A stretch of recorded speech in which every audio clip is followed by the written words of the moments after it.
Hello friends, എല്ലാവർക്കും ചെമ്പനീർ പൂവ് latest എപ്പിസോഡിന്റെ പുതിയ വിശേഷങ്ങളൊക്കെ സ്വാഗതം കേട്ടോ. അപ്പൊ ഇന്നത്തെ ഒരു എപ്പിസോഡിൽ നമ്മുടെ ആ ഒരു പൈസയ്ക്ക് വേണ്ടി കിടന്ന എന്താ പറയുക, ഡോക്ടർ പറയുന്നുണ്ട് ഓരോ നിമിഷവും വിലപ്പെട്ടതാണ്. പോരാട്ടത്തിന് നമ്മുടെ രവീന്ദ്രന് എന്താ പറയുക, കുറച്ചു നേരം മുന്നേ ഭയങ്കരമായിട്ട് ബുദ്ധിമുട്ടൊക്കെ വന്നിരുന്നല്ലോ. അപ്പൊ നമ്മുടെ ഡോക്ടർ പ്രത്യേകിച്ച് എടുത്ത് പറയുന്നുണ്ട് ഓരോ നിമിഷവും ഭയങ്കരമായിട്ട് ശ്രദ്ധിക്കേണ്ടതാണ്. ജീവന് തന്നെ ഭയങ്കര ആപത്താണ്. നിങ്ങൾ എത്രയും പെട്ടെന്ന് പണം അടച്ച സർജറിക്ക് വേണ്ടിയുള്ള കാര്യങ്ങളൊക്കെ ചെയ്യ്. ഡോക്ടർ ഈവനിങ് ഫ്ലൈറ്റിന് പോകും എന്നൊക്കെ പറയുന്നുണ്ട്. അപ്പൊ സച്ചിയുമാണെങ്കിൽ ചന്ദ്രയുമാണെങ്കിൽ ഇവര് പൈസ എവിടെ നിന്ന് കിട്ടും എന്ന് പോലും ഇങ്ങനെ ആലോചിച്ചിട്ടും കൂടിയില്ല. ഇവര് അയ്യോ പൈസ ഇല്ല പൈസ ഇല്ല എന്ന് അങ്ങോട്ടും ഇങ്ങോട്ടും പറയുന്നുണ്ട്. അപ്പൊ നമ്മുടെ ചന്ദ്രയാണെങ്കിലും ചന്ദ്രയും ശ്രുതിയും കൂടി നമ്മുടെ ശ്രുതിയെ നോക്കുന്നുണ്ട് കേട്ടോ. ശ്രുതിയുടെ കയ്യിൽ പൈസ ഉണ്ടാകും എന്നൊക്കെയാണ് ഇവരുടെ വിചാരം. അപ്പൊ നമ്മുടെ ചന്ദ്ര വേഗം പറയുന്നുണ്ട്, മോളെ അച്ഛനെ വിളിക്ക്, നിന്റെ അച്ഛനോട് പറഞ്ഞാൽ പൈസ അയച്ചു തരില്ലേ, നിന്റെ അങ്കിൾക്ക് വേണ്ടി അല്ലേ മോളെ, വിളിക്ക് മോളെ എന്നൊക്കെ പറയുന്നുണ്ട്. അപ്പത്തേക്ക് നമ്മൾ വിചാരിക്കും ഓ ഇപ്പൊ കോടീശ്വരിയുടെ കള്ളമൊക്കെ പുറത്തു വരുമെന്ന്. പക്ഷെ ഒരു രക്ഷയില്ല. നമ്മുടെ ശ്രുതി ആരും എന്താ പറയാ അതൊക്കെ കള്ളങ്ങൾ പറഞ്ഞിങ്ങനെ മറച്ചു കളയുന്നുണ്ട്. നമ്മുടെ ശ്രുതി പറയുന്നുണ്ട് അച്ഛൻ ഇപ്പൊ മലേഷ്യയിൽ ഇല്ല ആന്റി, ഇനി 2-3 മാസത്തേക്ക് മലേഷ്യയിൽ ഉണ്ടാവില്ലെന്ന് അന്ന് പൈസ അയച്ചു തന്നപ്പോൾ എന്നോട് പറഞ്ഞതാണ്. വേറൊരു ബിസിനസ്സിന് വേണ്ടി വേറെ രാജ്യങ്ങളിലേക്ക് പോകും എന്നൊക്കെ ഇങ്ങനെ പറയാ കേട്ടോ.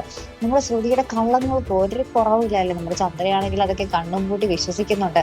അതിനുശേഷം ചന്ദ്ര വീണ്ടും ഒരു പണി പറയുന്നുണ്ട്, മോളെ പാർലർ നിന്റെ പേരിലല്ലേ, അത് പണയപ്പെടുത്തിയാൽ പൈസ കിട്ടൂലേ എന്നൊക്കെ ചോദിക്കുന്നുണ്ട്. അപ്പൊ നമ്മുടെ ശ്രുതി വീണ്ടും പറയുന്നുണ്ട്, അയ്യോ പാർലറിലെ കുറെ പേപ്പറുകളൊക്കെ ഇനിയും ശരിയാകുന്നുണ്ട് ആന്റി, അതൊന്നും ഇപ്പൊ നടപടിയാകൂല, ഇന്ന് തന്നെ പൈസ വേണ്ടേ എന്നൊക്കെ നമ്മുടെ ശ്രുതി അതും ഒരു കള്ളങ്ങൾ കൊണ്ട് മറച്ചു വെക്കുന്നുണ്ട്.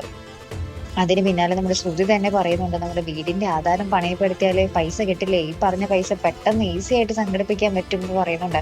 അപ്പൊ തന്നെ നമ്മുടെ ചന്ദ്ര സച്ചിയോട് പറയുന്നുണ്ട്, സച്ചി നീ എങ്ങനെയെങ്കിലും വീട്ടിൽ ചെന്ന ഒരു ആധാരം ആരുടെയെങ്കിലും കയ്യിൽ കൊടുത്തിട്ട് പൈസയും കൊണ്ട് വാ എന്നൊക്കെ പറയുന്നുണ്ട്. അപ്പൊ സച്ചി വേഗം തന്നെ വീട്ടിലേക്ക് ചെല്ലുന്നുണ്ട് കേട്ടോ. പക്ഷെ രേവതി അത് എവിടെയോ വെച്ചിരിക്കുകയാണ്. സച്ചി അവിടെ ഷെൽഫെല്ലാം അരിച്ചു പറക്കുന്നുണ്ട്. പക്ഷെ അവിടെ ഒന്നും ആധാരം ഇല്ലതാണ്. നമ്മുടെ രേവതിയെ വിളിച്ചിട്ടാണെങ്കിൽ രേവതി ഫോണിൽ കിട്ടുന്നില്ലതാണ്. രേവതി അവിടെ ശയനപ്രദക്ഷിണം നടത്തിക്കൊണ്ടിരിക്കുകയാണല്ലോ.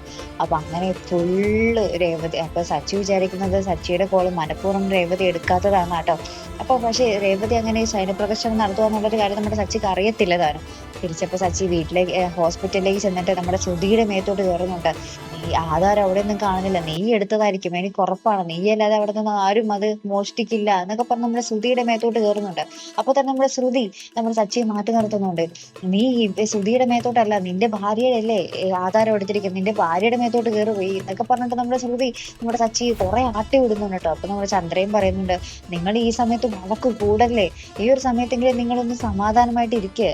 എന്നിട്ട് സച്ചിയോട് പറയുന്നുണ്ട്, നീ എത്രയും പെട്ടെന്ന് രേവതിയുടെ അടുത്തോട്ട് ചെല്ല്, എങ്ങനെയെങ്കിലും ആ ഒരു ആധാരം വെച്ച് പൈസയും കൊണ്ട് വാ മോനെ എന്നൊക്കെ പറഞ്ഞിട്ട് നമ്മുടെ ചന്ദ്ര ഭയങ്കരമായിട്ടുള്ള നിൽക്കുന്ന ഒരു ഭ്രാന്ത് പിടിച്ച പോലെ നിമിഷങ്ങളിൽ നിൽക്കുന്ന ഒരു അവസ്ഥ തന്നെയായിട്ട് ഇന്നത്തെ എപ്പിസോഡ് എന്തെങ്കിലും കാണുവാൻ സാധിക്കുന്നത്.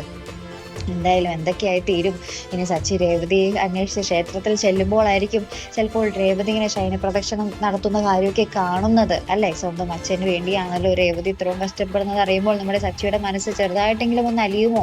പോരാത്തതിന് ആധാരം എവിടെ? സച്ചിയെ പറഞ്ഞത് ആ ഒരു അലമാരി ഫുള്ള് അന്വേഷിച്ചു നോട്ടെ. ഇനി രേവതി എങ്ങോട്ടെങ്കിലും ഭദ്രമായിട്ട് വീണ്ടും മാറ്റി വെച്ചിരിക്കുകയാണോ, അല്ലെങ്കിൽ അവിടെ നിന്ന് വീണ്ടും നഷ്ടപ്പെട്ടോ എന്നും നമുക്ക് കണ്ടു തന്നെ അറിയാം കേട്ടോ. നഷ്ടപ്പെട്ടെങ്കിൽ അത് രേവതിയുടെ തലയിൽ തന്നെ വന്ന് വീഴും മിക്കവാറും അല്ലെ. അങ്ങനെയൊക്കെയാണല്ലോ കഥ മുന്നോട്ട് പോകുന്നത്. എല്ലാ കുറ്റവും രേവതിയുടെ തലയിൽ അല്ലെ. അപ്പൊ എന്തായാലും നമുക്ക് നോക്കാം എന്തൊക്കെയാകും. നമ്മുടെ രവീന്ദ്രൻ നമ്മുടെ അച്ഛൻ തിരികെ ജീവിതത്തിലേക്ക് വരുമോ അല്ലെ പ്രേക്ഷകരെ. അപ്പൊ എന്തായാലും നമുക്ക് കണ്ടു തന്നെ അറിയാം. അപ്പൊ ഇതുപോലെ പ്രൊമോ റിവ്യൂസിനും എപ്പിസോഡ് റിവ്യൂസിനും ഒക്കെ നിങ്ങൾ മറക്കാതെ ചാനൽ സബ്സ്ക്രൈബ്